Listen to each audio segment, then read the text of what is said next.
Bismillahirrahmanirrahim. Assalamualaikum warahmatullahi wabarakatuh. Asyhadu an la ilaha illallah, asyhadu anna Muhammad Rasulullah. Allahumma sholli ala sayyidina Muhammad wa ala ali sayyidina Muhammad kama sholaita ala sayyidina Ibrahim wa ala ali sayyidina Ibrahim bil alamina innaka Hamidum Majid. Mampir ngombe di pagi yang ceria ini, kita awali dahulu seperti biasanya memanjatkan doa kepada Gusti Allah Engkang Maha Agung untuk semua saudara kita yang telah memberikan sholawat kepada channel dakwah ini. Semoga sholawat itu menjadi catatan langit amal soleh bagi mereka dan keluarganya kelak. Begitu juga untuk semua peyor tercintaku, aku ucapkan matur numbah nuwun, terima kasih atas doa-doa baiknya. Semoga kebaikan doa itu juga tercurahkan kepada kalian semua. Aku kan sudah bilang ya di mampir ngombe beberapa waktu yang lalu tentang fitnah itu kan ya.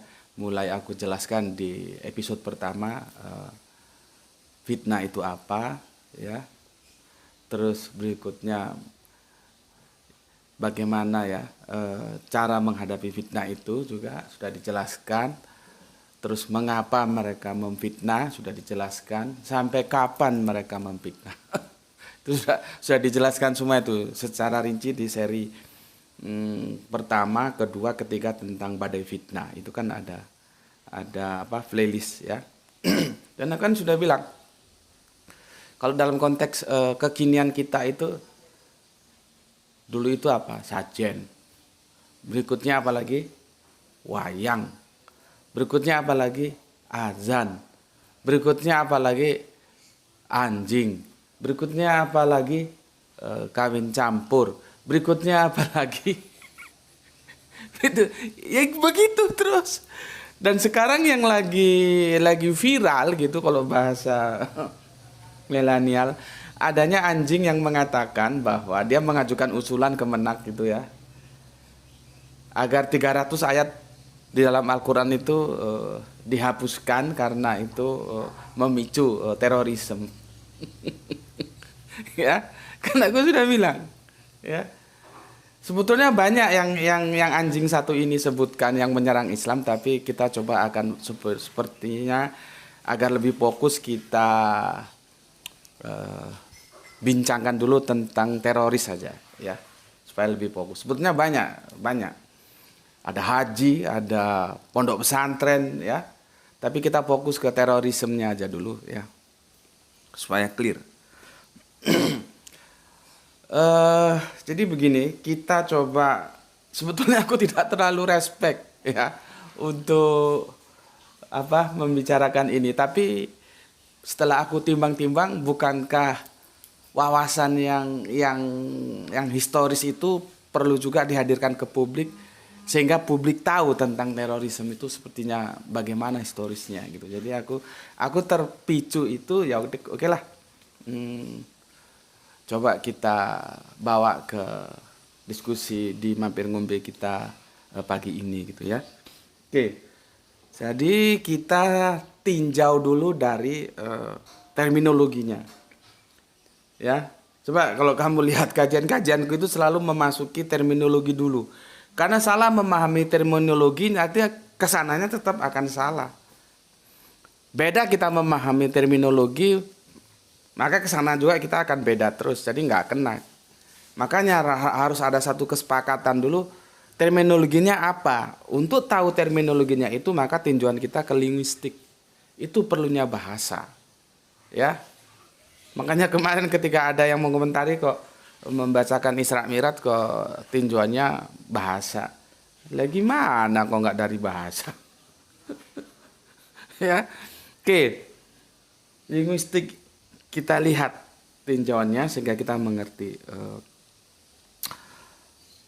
Ini aku ambil dari resmi ya, KBBI. Tinjauan linguistiknya tentang teror. Aku baca langsung ya. Aku copy paste supaya lebih jelas kalian.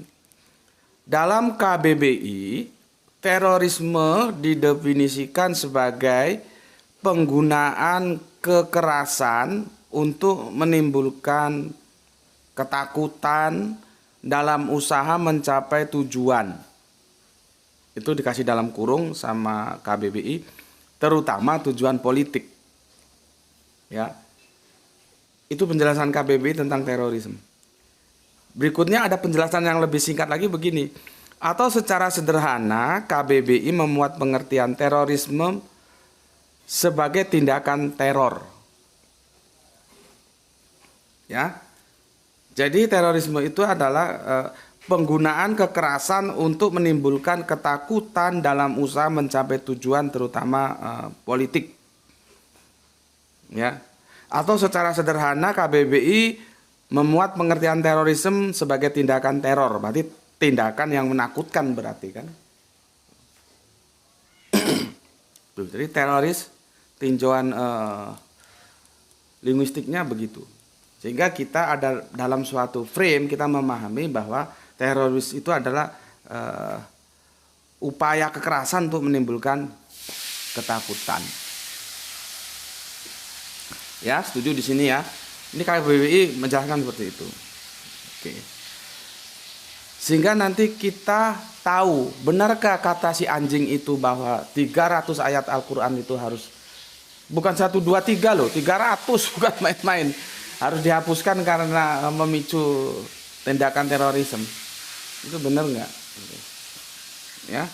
Maka sekarang setelah kita melihat teroris dari tinjauan linguistik sehingga kita tahu terminologinya apa, ya, yaitu sebagai penggunaan kekerasan untuk menimbulkan ketakutan, ya, untuk mencapai tujuan terutama politik, itu kita sudah tahu. Sekarang kita lihat sejarah. Inilah perlunya sejarah. Sejarah teroris itu sebetulnya gimana sih? Historisnya itu gimana? Ya. Aku sudah coba sarikan untuk kalian. Memang agak sulit sih kalau kalian itu misalkan lahir di usia yang sekarang berapa ya? Kalau lahirnya tahun 89 agak sulit mengikuti. Ya. Kecuali tahun 89 atau tahun 79 lah ya. Usianya sudah SMP, SMA itu agak mudah aku menjelaskan, ya. Oke, tadi begini. Ada tiga lakon utama. Ada Uni Soviet, ada Afghanistan, ada AS atau Amerika Serikat. Dulu Uni Soviet disebut US, ya. Jadi kalau disingkat ada US, ada Afgan, ada AS. Lakonnya 3 ini. Ya. Oke, aku bacakan pelan-pelan. Jadi berawal pada perang Afghanistan. Kenapa disebut perang Afghanistan? Karena Afghanistan yang diserang. Dari sini aja kita sudah lihat sebetulnya gimana duduk permasalahannya. Kenapa jauh-jauh dari Uni Soviet kok masuk ke situ? Ya. Jadi US itu perang, ya. Karena dia menyerang Afghanistan itu dari era 1979 sampai 1989. Berarti berapa tahun? 10 tahun. Pertarungan antara kaum yang nanti disebut pasukannya itu Taliban karena mereka membela negaranya. Itu hak loh membela negara itu. Diserang Uni Soviet, ya. Mereka berperang habis-habisan. Itu sepanjang era pertarungan dari tahun 1979 sampai 1989. Ya. Berarti 10 tahun. Di mana di dalamnya melibatkan Amerika Serikat atau AS. Jadi US menyerang Afgan, bertarung, akhirnya AS ikut juga cawe-cawe. Biasalah. 2 pertarungan US dan AS itu dahulu itu ya begitu itu ceritanya. Ketika kekuatan dunia ini masih ada di 2 kekuatan itu, yaitu US dan AS. Nanti ada Panjang ceritanya itu ya. Nanti ada NATO, ada Fakta Warsawa itu. Seperti yang sekarang di Ukraina dan Rusia itu kan sebetulnya sejarahnya panjang ke belakang itu. Nggak bisa kita potret apa yang terjadi hari ini saja. Itu nanti ada Fakta Warsawa, ada NATO gitu. Ya. Tapi oke lah, kita fokus ke ini dulu. Oke. AS itu mendukung Taliban. Maka disebutlah dulu Mujahidin ya. Gelarnya Mujahidin ya. Taliban itu ya. Mujahidin ya pada saat itu ya. Setelah jihad Afgan berakhir ya. Jadi akhirnya kalah itu US ya. Hengkang gitu kembali ke negaranya ya. Lah ya, teman-teman para mujahidin Afgan itu merasa punya kemampuan untuk melawan hegemoni AS. Karena mereka kan sudah ukur di medan pertempuran. Jadi mereka merasa punya kemampuan untuk melawan hegemoni AS. Kenapa kesadaran itu timbul? Padahal AS itu awalnya masuk juga ke era pertarungan itu. Jadi kalau selamanya dari aku sejak dulu masih kecil sampai sekarang, itu makanya disebut perang dingin, nggak perang panas atau gimana ya. Yang namanya AS dan US ketemu langsung head to head itu nggak pernah. Mesti melibatkan negara lain. Seperti ini perantaranya ya Afgan, tapi kan AS tidak langsung ketemu US. Gitu. Nanti juga ini bisa kita gunakan ketika kita akan menjelaskan bagaimana sebetulnya sejarah Timor Leste itu. Itu juga ada kepentingan antara AS dan US. Karena mereka dulu penguasa dunia. Ya, maka setelah ya US itu hengkang, akhirnya jihadis atau mujahidin Afgan ini balik melawan AS. Karena AS itu sudah dia ukur, tiap hari ketemu di lapangan kekuatan, kita lawan saja. Kenapa melawan? Karena kesadaran timbul bahwa Palestina itu dihabisi oleh Israel atas restu AS. Palestina itu saudara. Karena akidah itu kan mengikat. Islam ini diperlakukan seperti itu ya. Itu atas restu AS. Itulah yang terjadi di Palestina, di mana Israel masuk menjajahnya. Kesadaran itu timbul. Maka akhirnya jika ular kepala dua ini, mereka menjuluki begitu ya, tidak dibukul, maka dia akan terus melilit umat Islam. Sehingga tidak akan bisa menjadi longgar. Gitu. Kesadaran itu timbul. Setelah kesadaran itu timbul, maka dimulailah era baru. Ya, dimulai era baru. Mengalihkan senapan, mengalihkan moncong meriam yang sebelumnya diarahkan ke US, sekarang karena US-nya sudah bubar lewat Gorbachev ya, 1991 itu bubar. Kini diarahkan moncongnya oleh pasukan mujahidin itu ke AS. Berbalik arah dia. Ya. Bisa diikuti ya sejarahnya ya. Ya. Motornya siapa? Dia yang dikenal sebagai Osama bin Laden. Organisasinya apa? Itulah yang disebut dengan Al-Qaeda. Isinya apa? Itu para mujahidin dari berbagai negara yang turun ke medan laga pertarungan untuk melawan Uni Soviet, US dulu awalnya. Jadi dia itu merupakan, nggak bisa di atas, Al-Qaeda itu tidak bisa di atas namakan dari negara ini, nggak, karena di sana ngumpul semua pejuang-pejuang, petempur-petempur Islam itu kumpul di sana. Ya. Oke, paham di sini ya. Osama bin Laden motornya, Al-Qaeda organisasinya. akhirnya tidak bisa tidak AS menjadikan mantan mitranya ya, yang dulu temannya untuk menghabisi US ya, sekarang menjadi lawannya. Itu nggak bisa terelakkan ya. Tidak bisa terelakkan. Jadi dulu mujahid-mujahid di Afgan sana berbarengan dengan AS menghadapi US.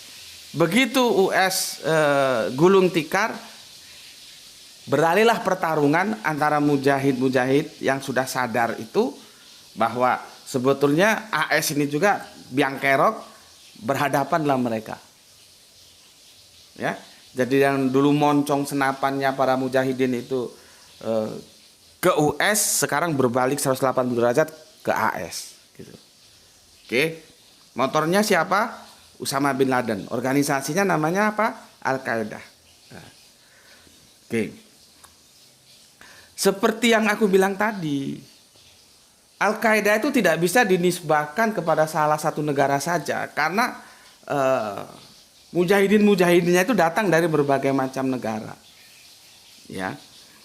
Maka dari itu, menurut Amerika Serikat, menurut AS nih, ya, paling pas mereka menyebutnya teroris. Ya. Disitulah awal mula stigmanya menjadi terorisme. Sejak saat itu lahir era baru, era stigma terorisme. Paham? Sebelum itu nggak ada istilah terorisme. Jadi siapa yang membuat istilah terorisme? AS. Makanya kalau kita tahu sejarah ini, kita nggak merasakan bahwa Samuel Huntington itu hebat. Hebat apanya? Anak SD pun kalau tahu sejarah bisa membuat sebuah prediksi bahwa ketika Uni Soviet runtuh, maka Barat akan berhadapan dengan Islam. Itu gampang kalau kita tahu. Jadi jangan kamu pikir Samuel Huntington itu jago ramal gitu, enggak. Kalau kita tahu peta peradaban dunia itu, kita bisa tahu kemana naga-naganya. Ya Barat tentunya dimotori AS, akan berhadapan siapa? Kekuatannya Islam. Karena apa? US sudah gulung tikar lewat Gorbachev kan. Jadi jangan kamu pandang, Samuel Huntington ramalannya tepat ya. Tepat apa, orang itu sudah bisa dibaca kok. Ya ini, maka sejak saat itulah, karena Al-Qaeda itu tidak bisa dinisbahkan pada satu negara dan pasukannya itu dari berbagai negara, pejuang-pejuangannya itu ya, maka disebutlah dengan istilah teroris. Sejak saat itu lahir era atau stigma terorisme. Tuh, ya. Oke. Selanjutnya, ya, puncak stigma terorisme itu pada kapan? Ya. Itu terjadi pada, kalau yang awalnya kan 1991, ya. 1991 itu ya. Ketika Uni Soviet US itu runtuh, ya, berakhirnya perang dingin, ya. Itu era cikal bakal istilah terorisme itu dipakai karena Amerika berhadapan, AS berhadapan dengan mujahidin itu, ya. Itu sekitar tahun 1991. Jadi ini prosesnya panjang, tidak 1 hari 2 hari. Berikutnya ya, puncaknya itu pada 11 September 2001. Jadi berapa tahun itu dari 1991 ke 2001. Kapan? 11 September 2001 dengan adanya pesawat yang menabrakkan dirinya ke gedung WTC New York, dan itu menjadi tontonan sejagat. Manusia sejagat menonton, ya. Disitulah ya puncak stigmatisasi, apa namanya, agak repot aku ngomongnya, stigmanisasi ya terhadap terorisme itu memuncak, dan itu menjadikan tiket ya Amerika Serikat untuk masuk ke Afgan dan membombardir ya dan membombardir ya. Kita bandingkan. Ya, Jadi ini persis jadi sebetulnya AS itu mengulangi apa yang dilakukan US. Ya. Kalau US kan dia 10 tahunan ya. 10 tahunan dia dari 79 sampai 89. AS terlibat perang itu lebih panjang di sana. Dari mulai 2001 hingga 2021. Jadi 20 tahun. Jadi pertarungan mujahidin itu ya di Afghanistan itu ya, kalau dengan US itu cuma 10 tahun, kalau dengan AS itu 20 tahun, dan tahun kemarin kan sudah mundur. Jadi ya, yang aku bilang betapa hebatnya mujahidin Afgan itu ya, yang disebut Taliban itu ya, dua kekuatan dunia bisa digulung semua. Itu Amerika kan mundur, kenapa? Perang itu pakai biaya, dan itu menelan biaya besar. Ya, dan akhirnya kita tahu seperti sekarang ini. Maka sebetulnya kalau sudah kita tahu sejarah seperti ini, tidak ada lagi seharusnya stigmatisasi terorisme, tidak ada. Karena sejarahnya seperti itu. Seperti yang aku sudah sampaikan ke kalian. Yang membuat stigmatisasi terorisme itu siapa? Ya Amerika Serikat sendiri. Gitu loh. Kalau kita beranjak ke KBBI ya, terorisme diberikan sebagai pengguna kekerasan untuk menimbulkan ketakutan dalam mencapai tujuan. Lah yang menggunakan kekerasan dan menakut-nakuti itu siapa? Yang masuk ke negara orang itu siapa? Yang masuk ke rumah orang itu siapa? Kok bisa yang punya rumah dijuluki teroris? Kan tidak benar. Ya, ini aku berbicara secara akademik loh ya, historis. Aku tidak ke kanan, tidak ke kiri, tidak netral, supaya kita sama-sama tahu bahwa terorisme itu puncaknya itu pada 2001 ya, setelah WTC itu, dan itu pun kita sampai sekarang kan gelap. Apakah penabrakan pesawat ke WTC itu by design atau tidak? Apakah itu sandiwara? Yang jelas setelah peristiwa itu seolah-olah seperti dapat tiket, dapat pengesahan bagaimana AS ini membombardir masuk ke Afghanistan. Kan peristiwanya seperti itu. Maka kalau kita mengikuti sejarah, seharusnya istilah terorisme itu sudah nggak laku, sudah selesai. Karena sejarahnya seperti itu. Itu loh. Ya, sejarahnya seperti itu. Sekarang apakah yang melakukan teror kejahatan yang menakutkan itu hanya orang yang agamanya Islam saja? Coba. Terus bagaimana yang di Uighur? Siapa yang diteror? Bagaimana yang di Rohingya? Bagaimana yang di India? Siapa yang diteror? Yang jadi masalah sekarang, kita harus tahu, umat agama apapun itu punya kans untuk melakukan kejahatan. Punya kans mau agamanya apapun. Kalau kita lihat secara universal begitu. Tetapi kalau ada, itu pun tadi rekayasa atau tidak kita tidak tahu. Kebetulan dia beragama Islam melakukan kejahatan, mesti agamanya itu dibawa. Yang nanti kita bisa diskusikan mungkin kan, lalu muncul lagi istilah Islamophobia. Makanya kan aku sudah bilang di mampir ngombe yang lalu, sampai kapan mereka akan terus menebar fitnah? Sampai kamu murtad. Masalahnya kamu bertahan atau murtad. Ini nanti setelah era ini tunggu aja nanti 1 bulan kayak, nggak sampai 1 bulan, mungkin 2 bulan 3 bulan. Ada lagi nanti yang muncul. Yang ini kan kemarin sudah kita diskusikan tentang label halal, sudah selesai. Ini muncul lagi. Nanti apa lagi begitu. Seterusnya begitu. Tapi bagaimanapun aku merasa bahagia, merasa bangga terhadap saudara-saudaraku Islam. Jangan gunakan kekerasan. Kalaupun ada anjing yang mengatakan bahwa 300 ayat dalam Al-Quran itu harus dihilangkan karena memicu terorisme, ya biar saja, biar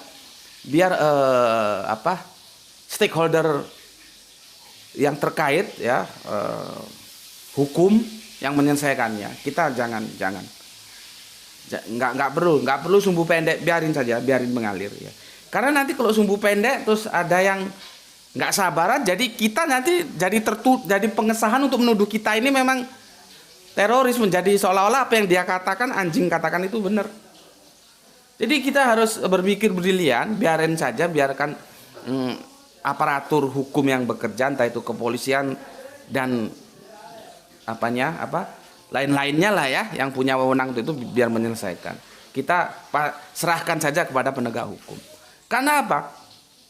Ini sudah merusak ketentraman kita sesama anak bangsa dalam korelasi antar agama. Ini rusak jadinya. Nah ini kalau dibiarkan anjing seperti ini bahaya. Karena apa? Ilalang yang paling mudah dibakar untuk mengadu domba sesama anak bangsa itu salah satunya adalah agama. Jadi agama dikapitalisasi, dijadikan amunisi untuk merusak kedamaian di antara kita. Dan aku juga pastilah ya, tidak semua saudara-saudara kita yang Kristen itu juga setuju dengan pernyataan anjing ini.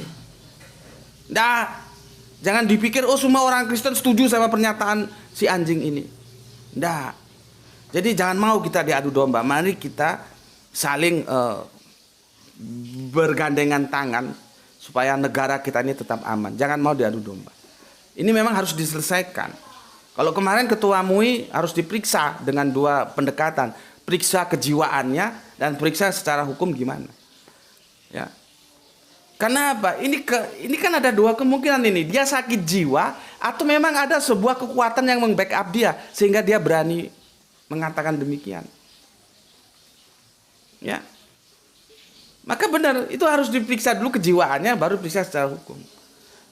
Karena ini sudah merusak negara kita, merusak hubungan kita. Perbedaan-perbedaan di antara kita itu boleh dibicarakan dalam meja-meja akademik, diskusi-diskusi akademik. Kalau sudah seperti itu sudah provokasi itu. Itu bukan meja diskusi seperti itu. Apalagi dia mengusulkan kepada institusi negara, coba. Itu sudah keluar dari mindset akademis. Itu kan berbahaya ya. Oke.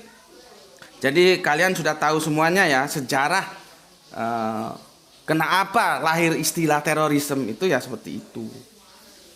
Sehingga seharusnya sekarang nggak ada lagi istilah itu ya, nggak ada lagi karena sudah usai, yang bikin proyek sudah usai gitu ya. Maka yang aku bilang tadi, toh kejahatan itu bisa dilakukan oleh umat beragama apapun.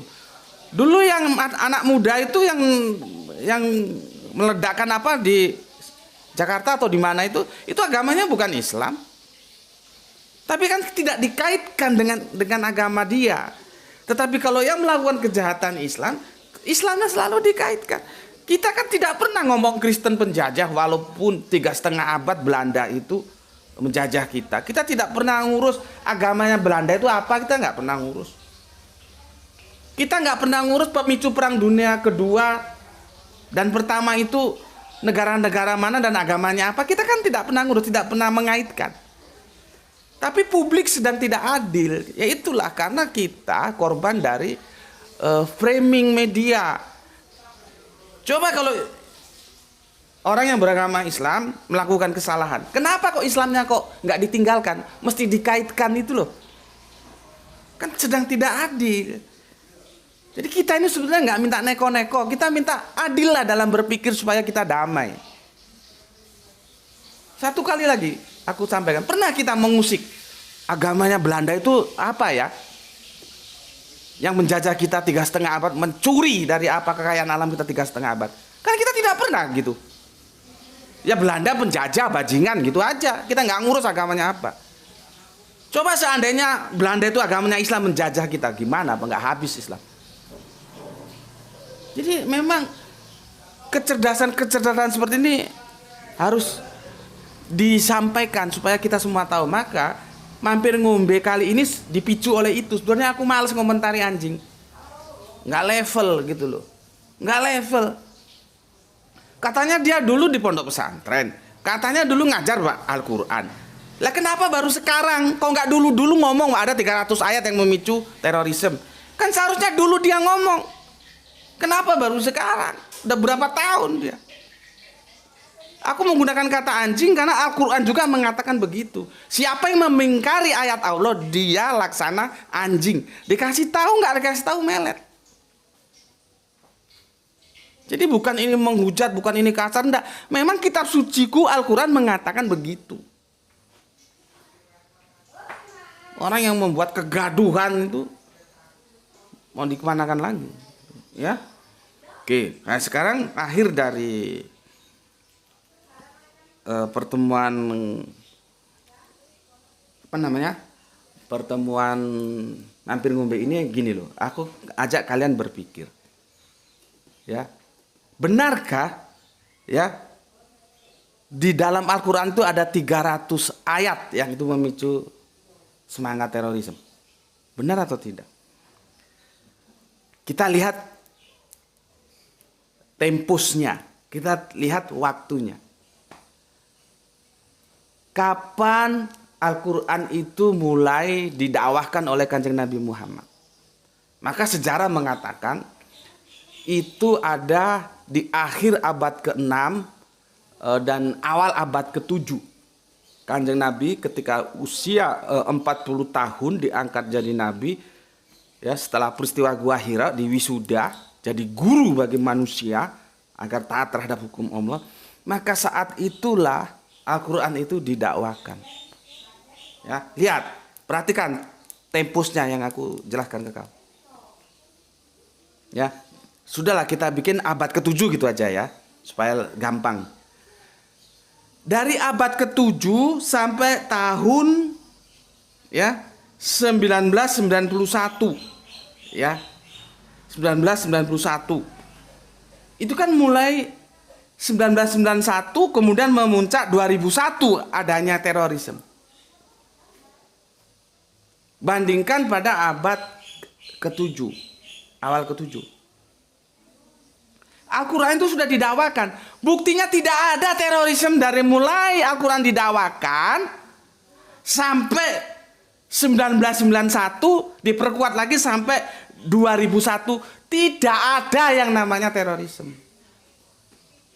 Bagaimana dia mau mengatakan bahwa Al-Quran itu ada 300 ayat yang memicu orang melakukan terorisme?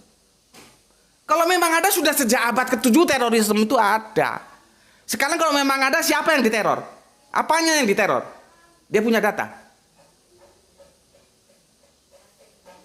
Jadi ini omongan orang nggak genah ini. Makanya ini harus diselesaikan. Tetapi aku minta semua saudara-saudara Islamku tenang, serahkan kepada penegak-penegak hukum.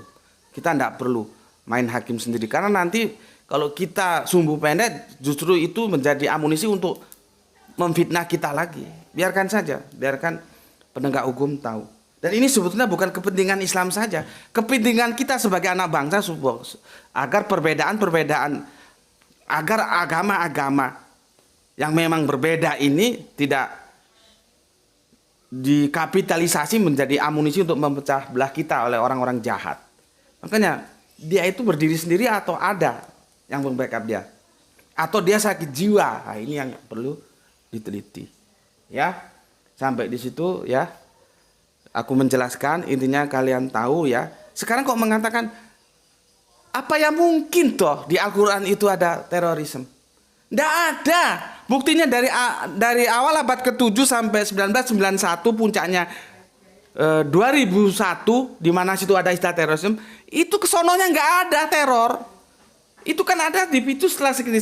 Sekarang pertanyaannya siapa yang membuat teror itu? AS atau Al-Quran? Kan begitu. Nah ini si anjing ini tidak tahu sejarah. Kalau memang teror itu ada di dalam Al-Quran dalam 300 ayat yang dia maksud, sejak abad ke-7 itu sudah ada teror. Buktinya kan nggak ada. Gitu loh. Kalau kita cerdas berpikir, dan tidak mungkin ada. Memang dalam Al-Quran itu ada ayat-ayat perang. Tapi itu harus dipahami secara holistik, jangan dipotong. Bahwa peperangan dalam Islam itu adalah defensif, bertahan, bukan ofensif, bukan menyerang. Sama, di Bible juga itu ayat-ayat perang juga ada itu. Dan itu harus dibaca juga secara holistik. Gitu loh. Jadi sekali lagi, tidak mungkin Al-Quran itu mengajarkan teror. Yang itu tujuan untuk menakut-nakuti orang, untuk membuat huru-hara, membuat chaos, tidak mungkin. Sedangkan Al-Quran sendiri mengatakan demikian. Bisa kita baca di surat Al-Ma'idah, itu ayat yang 38, coba kalau aku tidak salah. Ya, di 38. Ini panjang ya, maka aku nukil yang bagian perlu aku sampaikan. Al-Quran mengatakan begini, barang siapa membunuh seseorang bukan karena orang itu membunuh orang lain atau bukan karena berbuat kerusakan di bumi, maka seakan-akan dia telah membunuh semua manusia. Membunuh satu orang itu padahal. Sebaliknya, barang siapa memelihara kehidupan seorang manusia, maka seakan-akan dia telah memelihara kehidupan semua manusia. Inilah ayat-ayat kasih. Ayat-ayat kasih sesama manusia itu. Itu Al-Quran yang bunyi. Surat Al-Maidah ayatnya berapa tadi? Surat 5 ayatnya 38. 32. Boleh baca. Orang Islam, apalagi orang luar Islam, silakan baca. Jadi tidak benar di dalam Al-Quran itu ada ayat-ayat terorisme. Sampai di sini dulu. Semoga bisa dipahami sehingga clear. Aku sudah sampaikan historisnya seperti itu. Dan aku membahasnya full dalam bingkai akademik, karena memang aku tidak mau dibawa kemana-mana. Full kajian kita akademik. Kamu setuju ambil, tidak setuju delete. Oke, sampai sini dulu. Dan untuk saudara-saudaraku yang sedang mengais rezeki, semoga mendapatkan rezeki yang barokah dan semoga kita semua dalam keadaan sehat selalu.